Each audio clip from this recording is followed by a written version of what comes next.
Aqui no Jornal da Mix, hoje, tudo o que você precisa saber sobre aposentadoria por pontos. Quem fala de previdência aqui com a gente é a Válbia Garrote, advogada previdenciária. Válbia, vamos explicar essas regrinhas então, quem tem direito à aposentadoria por pontos, quem perdeu esse benefício a partir da reforma previdenciária. Então vamos explicar como é que ocorre essa concessão da aposentadoria por pontos. Bom dia para você. Bom dia. Bom dia, Thaís. Bom dia, Marcos. Bom dia, ouvintes da Rádio Mix. Então, Thaís, a regrinha de pontos, ela é hoje uma regra de transição, uma das regras de transição, né? E aí a gente primeiro precisa entender o que é essa regra e para quem serve. Regra de transição, ela existe para quem já estava no sistema, quem já contribuía para a Previdência. E, por alguma razão, até 13 de novembro de 2019, não conseguiu completar todos os requisitos para as aposentadorias que existiam antes da reforma. Então, existem essas regras para quem já está no jogo, sabe como eu costumo dizer, ela nem vai te beneficiar tanto quanto a regra anterior, mas ela também não te prejudica tanto quanto a regra nova. Tá? Ela tenta estar no meio termo, o que na verdade nem sempre é assim que acontece, né, Marcos? Mas enfim, então a regra de transição é para quem já existe, né? E aí, o importante da gente entender já de início é que era uma regra que ela já existia desde 2015, né? A regra de pontos, ela veio para ajudar em 2015 as pessoas que queriam se aposentar pela contribuição, mas queriam fugir do fator previdenciário, que é no cálculo, ele existe para pegar praticamente a metade, quanto mais jovem, o fator previdenciário aparece e ele pega a metade do teu dinheiro. Então, ela veio para melhorar esse aspecto. O importante para que as pessoas entendam a regra ela existia, mas ela não é a mesma hoje. Antes, para que você entenda, Thaís, os pontos eram 85 e 95. Mulher, 85 pontos e o homem, 95. Para conseguir se aposentar. Para conseguir se aposentar. Aí vinha os requisitos de idade, de contribuição, a carência, mas os pontos, o que significa esses pontos?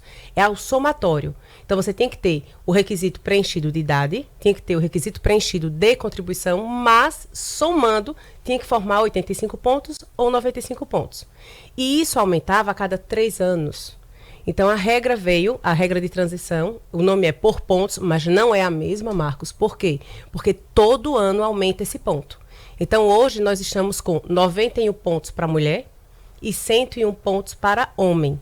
E ela vai aumentando até o ano de 2023. Então, todo ano aumenta um ponto. Entende? Até 2033, desculpa, até 2033 para o homem, onde ele para aí com 105 pontos. E até 2028 para a mulher, onde ela tem que ter 100 pontos. Chegou em 100 pontos, não acrescenta mais essa pontuação. Vai ficar. Para chegar em 100 pontos, eu preciso contribuir quantos anos? Qual a idade que eu tenho que ter? É a pergunta. Pergunta que não quer calar, né?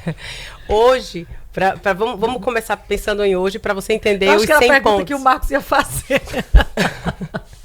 Então, Marcos, vamos entender essa história desses pontos. Hoje a gente tem 91 pontos, né? A mulher. Vou começar pela mulher. Então, se a mulher precisa ter 91 pontos e ela precisa ter 30 anos de contribuição, quantos anos ela tem que ter hoje, Marcos? Você é bom de matemática. Você que pensa. Pergunta a mulher que perguntou. Ela precisa ter tem que ter 60 anos. 60, 80 e 30 anos de contribuição. 30 anos de contribuição e 91 pontos. Ela precisa ter 61 anos de 61 idade. anos. Errei por um só, mas tá tudo pelo certo. menos você vai estar sexagenária. Né? Sexagenária. Ô, Marcos, ele é assim, tá vendo? Não, mas não é verdade? Você tá mais próximo da fila para se aposentar do que eu. Mas só, ainda tem tinta, minha amiga. Ele tá pintando a barba, você viu? Não tem cara de aposentado. Pra ver se engana mesmo. a Previdência. Pra ver se engana a Previdência. Veja só, quando a gente fala do processo de soma de pontos e naturalmente pela contribuição, se esse trabalhador ou trabalhadora no curso, né? Porque a gente está falando da caminhada de quem está conseguindo contribuir mês a mês e ano a ano. Mas pode ter aquela pessoa que no meio desse intervalo ela mude de regime, perca o emprego, passa a ser também uma pequena empreendedora. O que é que a gente tem que dizer para essas pessoas para não se complicar ao final desse processo? É que, independente de qualquer situação de mudança, ela tem que continuar contribuindo. Exatamente, Marcos. É importante que você, independente como o Marcos bem colocou aqui, se você perde o teu emprego, vai servir aquilo que a gente já conversou. Paga como facultativo. Certo. Né? Mas não interrompa esse fluxo. Não interrompa. Por quê? Porque a regra é, eu preciso ter pelo menos os 30 anos de contribuição mulher, o homem 35 anos de contribuição. Nós temos aí o que a gente chama de requisito de carência, certo. Ou seja, são 180 meses de carência, e essa regra, ela necessariamente ela não pede a idade. Né? Foi a brincadeira que a gente fez agora. A gente faz essa soma e vê o que é que falta para completar essa pontuação. O resto é com a idade. Certo. Mas o importante é nunca deixar de contribuir. E contribuir mensalmente. Se você é MEI, você vai contribuir com aquelas alíquotas que a gente já conversou. 5, 11 ou 20%. Certo. Se você é o contribuinte facultativo, também entra aí no 5, 11 ou 20%. Eu falei isso porque, independente da situação que ela viva, com carteira assinada ou não, se trabalhar para iniciativa privada, a contagem será a mesma, não é isso? Exatamente. Essa regra, ela serve para você que entrou antes da reforma, independente de onde você esteja. Se você é MEI, se você é empregado, se você é facultativo. É o nosso caso, né, Thaís? Ambos estamos nessa situação, né? E aí, é uma das regras, né? Uma das opções que vocês têm. E aí, para aquele que você falou, perdeu, não trabalha mais na iniciativa, mas agora fez um concurso público e passou. Ele vai perder esse tempo, Valber, da iniciativa privada? Não, ele não perde esse tempo. Aí ele pode. Existem várias opções, né? Como eu sempre digo, o direito é bonito por isso. Daí tem espaço para tudo. Basta a gente entender, ter alguém que entenda da situação e te oriente. Mas você pode, desde pedir esse tempo da iniciativa privada e levar para o regime próprio, imaginando que ele passou em algum concurso, ou não, ele vai começar o regime próprio agora, ele virou um servidor público, estadual, municipal ou federal, tem o seu regime próprio e ele vai continuar, porque o cargo dele permite que ele continue trabalhando na iniciativa privada. Então, ele pode trabalhar com as duas coisas. Com as duas situações. Isso. Aí, nesse caso, ele pode ser empregado, contribuinte individual, ele só não vai poder ser o facultativo, como a gente já conversou aqui também.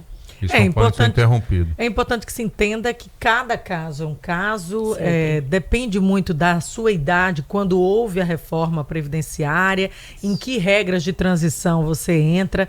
Então é importante sempre ter o conhecimento, buscar o conhecimento aí com um advogado previdenciário para entender o seu caso e ver onde você pode ter menos corte. Porque assim, quando a gente fala em previdência, onde vai comer menos, a qualquer tempo você pode parar agora e já analisar a sua situação para ver aonde precisa ser corrigida alguma situação, não é? Ou para continuar com a previdência que está, que é o ideal, ou também partir para algum plano de investimento de previdência complementar.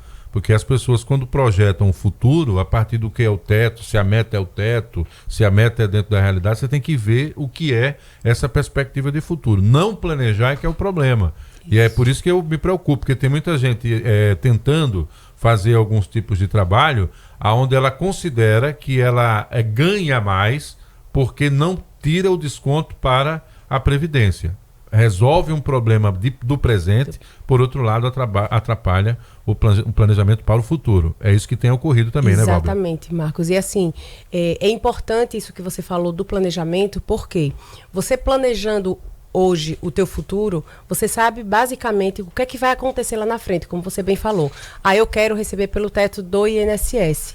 E existem pessoas, só para pegar o gancho da tua fala, existem pessoas que têm 2, 3 trabalhos, né? E de repente ele contribui nos 3 trabalhos, ele está pagando acima do teto. A gente já falou isso aqui uma vez, ele está pagando dinheiro, gastando, deixando dinheiro na mesa. Então você precisa organizar, você precisa saber o que acontece com a tua vida laborativa para evitar perdas, seja agora porque você está pagando a maior, ou seja no futuro porque você deixou de pagar e perdeu a oportunidade de ter uma aposentadoria garantida, com um salário, que é, tecnicamente falando, com proventos melhor. Né? Porque é a hora que a gente mais vai precisar. Claro. E a complementar, ela serve para todo e qualquer servidor público. Né? E enquanto que a iniciativa privada, a gente sempre opta por uma aposentadoria privada. Então, existem esses tipos, essas opções. Opção não falta. Eu estou falando isso porque o meu banco sabe do meu perfil. Exato. Os dois que eu tenho, os dois que eu tenho conta. E eles vivem fazendo essas ofertas. Exato. Então, o tempo todo, ele deve ter lá já um cálculo sem previdenciário dúvida. A partir da minha renda, isso. Sabendo o que é que eu está sendo descontado a partir da minha renda e está propondo para mim uma alternativa privada. Isso. E, inclusive já oferecendo cálculo. Olha, se você pagar tanto por Em tanto tempo, exato. você vai ter no final... Retira tanto, exatamente. Porque é um depósito que você tem que ficar permanente sem fazer retirada. Então é isso que a gente tenta trazer para você, que a educação previdenciária tem que começar todo dia. Se você não pensou nada até agora, pense, porque essa ideia de que está pegando dinheiro direto, gastando, obviamente ali curtindo o seu dia, ele pode faltar lá na frente. E aí é que está o problema, né? Porque previdência é coisa séria e é por isso que a gente traz gente séria como a Válbia Garrote, ela que é advogada previdenciária, todas as quartas-feiras para interagir. Tem dúvida? Pode mandar para nós também. 98170 9808. 98170-9808. É isso, Válbia? É isso, Marcos. Estarei aqui sempre à disposição para qualquer esclarecimento. E você que nos ouve, que nos assiste, não deixa para o final, quando você vê que não vai mais dar tempo, porque a hora é agora. Planeja teu futuro. Pois é, tá dado o recado. Até semana que vem, Válbia. Beijo para você. Obrigada Beijo, sempre pessoal. por nos informar aqui, nos deixar com a pulga atrás da orelha, né, rapaz? Tem que prestar atenção Enquanto nisso, que tá o tempo atrás da orelha, corre, tá a bom. vida corre.